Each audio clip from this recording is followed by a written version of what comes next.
आप सभी को नमस्कार। आयुर्वेद के चैनल के माध्यम से आज जो हम पढ़ेंगे, वह हमारा ऑप्थेमोलॉजी का एक काफ़ी इंपॉर्टेंट टॉपिक है। अगर हम आयुर्वेद पॉइंट ऑफ व्यू से बात करते हैं, तो शालक्य तंत्र का एक काफ़ी इंपॉर्टेंट टॉपिक है, जिसका नाम है डेक्रोसिस्टाइटिस।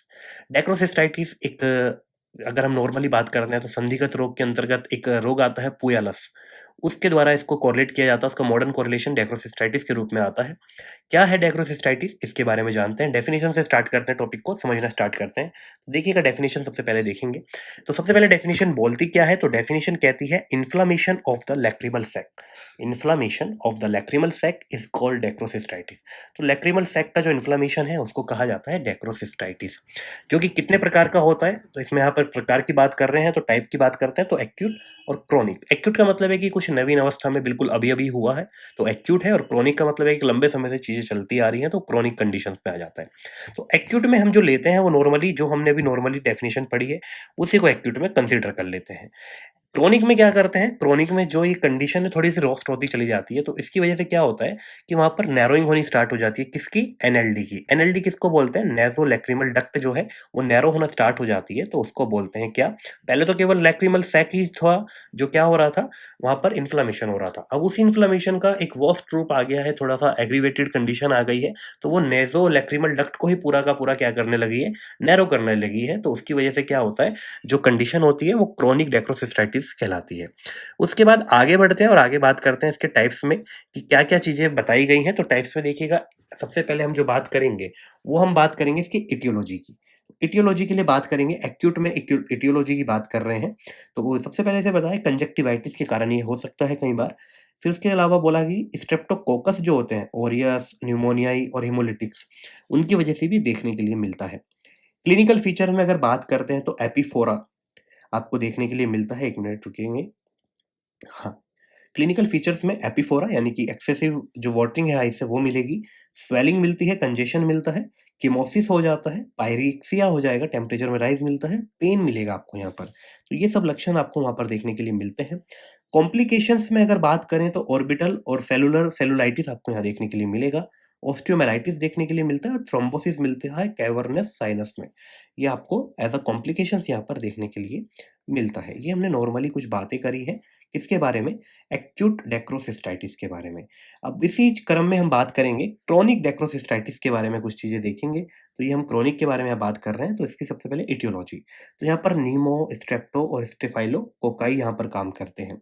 न्यूमोकोकस और ई कोलाई भी यहाँ पर एज अ इटियोलॉजिकल फैक्टर में आते हैं।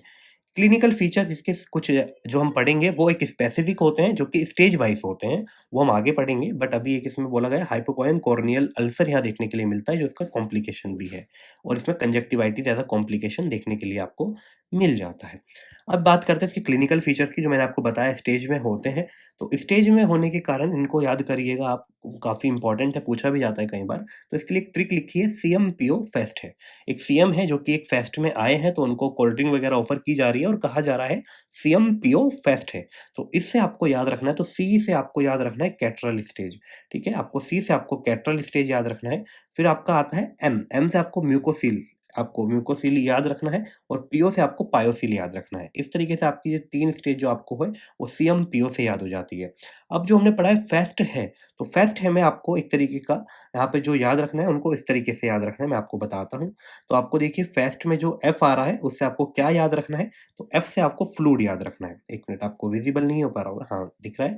तो फ्लूइड होता है। और ई से आपको एपिफोरा, एस से आपको स्वेलिंग, टी से आपको टेंडरनेस याद रखनी है, और एच से आपको हाइपर एमिया याद रखना है। ठीक है, रेडनेस ऑफ आई जो होता है वो, कि कहाँ पर है और कहाँ पर नहीं है, कौन सी स्टेज में मिल रहा है और कौन सी स्टेज में नहीं मिल रहा है।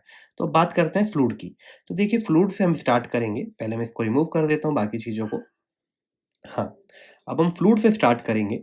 तो फ्लूइड में देखेंगे कि फ्लूइड जो होता है, वो लिटिल मिलता है कैटरल स्टेज में, म्यूकोइड हो जाता है, थोड़ा सा थिक हो जाता है म्यूकोसिल स्टेज में, और पायोसिल में वो म्यूकोप्रिलेंट हो जाता है। ठीक है, पस वगैरह के साथ में निकलता है। ठीक है, उसको कहते हैं म्यूकोप्रिलेंट।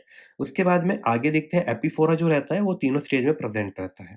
ठीक है, स्वेलिंग जो रहती है सैक एरिया की, वो अब्सेंट रहेगी फर्स्ट स्टेज में, यानी कि जो आपकी हमारी पहली स्टेज रहती है कैटरल स्टेज, उसमें एब्सेंट रहती है। उसके अलावा म्यूकोसिल और पायोसिल में प्रेजेंट रहती है, वहाँ पर आपको प्रेजेंट मिलेगी। उसके बाद आगे चलते हैं टेंडरनेस। टेंडरनेस जो है एब्सेंट रहेगी तीनों स्टेज में। तीनों स्टेज में एब्सेंट है। हाइपरएमिया स्टार्टिंग में माइल्ड होता है, केट्रल स्टेज में माइल्ड रहेगा, म्यूकोसिल में भी माइल्ड रहेगा, बट जब कभी कंडीशन आएगी पायोसिल की तो उसमें मॉडरेट हो जाएगा। तो ये इसके क्लिनिकल फीचर्स हैं जो कि हमने देखे। आगे बढ़ते हैं इसके ट्रीटमेंट की तरफ। तो ट्रीटमेंट में देखिएगा 2 स्टेज है, एक्यूट और क्रोनिक का अलग-अलग ट्रीटमेंट है। तो एक्यूट में भी 2 स्टेज बताई गई है कि एब्सिस का फॉर्मेशन हुआ नहीं है तब क्या करना है, और एब्सिस का फॉर्मेशन हो गया है तो तब क्या करना है। तो सबसे पहले अगर एब्सिस का फॉर्मेशन नहीं हुआ है तब आपको हाँ का फॉलो करना है, हाँ को फॉलो करना है। तो हाँ को फॉलो कैसे करेंगे? तो हाँ को ऐसे फॉलो करना है, एच से हॉट कंप्रेशन, ए से एनाल्जेसिक और ए से एंटीबायोटिक आपको याद रखने हैं। उसके बाद अगर एब्सिस का फॉर्मेशन हो गया है तो सर्जिकल प्रोसीजर आपको यूज़ करना है और वर्टिकल इंसिजन वहाँ पर एक देना है सैक एरिया में। देने के बाद उससे ड्रेन करवा देना है आपको, और ड्रेन कराने के बाद इसमें डेक्रोसिस्टेक्टोमी आपको करवानी है। यानी कि ये डेक्रोसिस्टेक्टोमी ही कहलाता है पूरा का पूरा प्रोसीजर अगर नॉर्मली बात करें। जो आप एक सैक एरिया में वर्टिकल इंसिजन दे रहे हैं, उसके बाद वहाँ से जो भी पस वगैरह है उसको बाहर निकाल रहे हैं, तो वो क्या है, सारा का सारा ड्रेनेज वगैरह निकालने का पूरा प्रोसीजर डेक्रोसिस्टेक्टोमी है। क्योंकि आप किसी चीज़ को हमारी बॉडी से अलग कर रहे हैं, इसका मतलब है कि आप वहाँ से उसकी टॉमी कर रहे हैं। ठीक है, अब बात करते हैं कंडीशंस की, बात करेंगे अब किसकी, अब हम बात करेंगे क्रोनिक कंडीशन के बारे में। तो क्रोनिक कंडीशन में क्या बोले हैं, सिरिंजिंग करते हैं एनएलडी की। ठीक है, जो एनएलडी है, नेज़ोलैक्रिमल डक्ट है, उसमें सिरिंजिंग करते हैं, पेनिसिलिन लेते हैं तो 10% पेनिसिलिन के द्वारा यहाँ पर सिरिंजिंग करते हैं अर्ली स्टेज में। उसके अलावा डेक्रोसिस्टेक्टोमी जो मैंने अभी आपको बताया, अगर फाइब्रस कंडीशन हो जाती है, सैक में फाइब्रस कंडीशन अगर हो गई तो वहाँ पर आप क्या करेंगे, डेक्रोसिस्टेक्टोमी कराते हैं, जो कि मैंने अभी आपको बताया। तो इस तरीके से जो एक छोटा-सा टॉपिक है डेक्रोसिस्टाइटिस, जो कि एक 15 नंबर का क्वेश्चन वेरी करता है अपने आप में, वो आपको देखने के लिए मिल सकता है। जैसे कि मैंने आपको बताया, सामान्यतः आयुर्वेद में इसको संधिगत रोगों में लिया जाता है, पुयालस से इसको कोरिलेट किया जाता है। दोनों स्टेज मैंने आपको इसकी बता दी, पूरा का पूरा बता दिया नोट्स फॉर्म में। आई होप आपको ये वीडियो पसंद आई होगी। वीडियो ज़रा भी पसंद आई है तो वीडियो को लाइक करना ना भूलें, शेयर करना ना भूलें और चैनल को सब्सक्राइब करना ना भूलें। Thank you so much.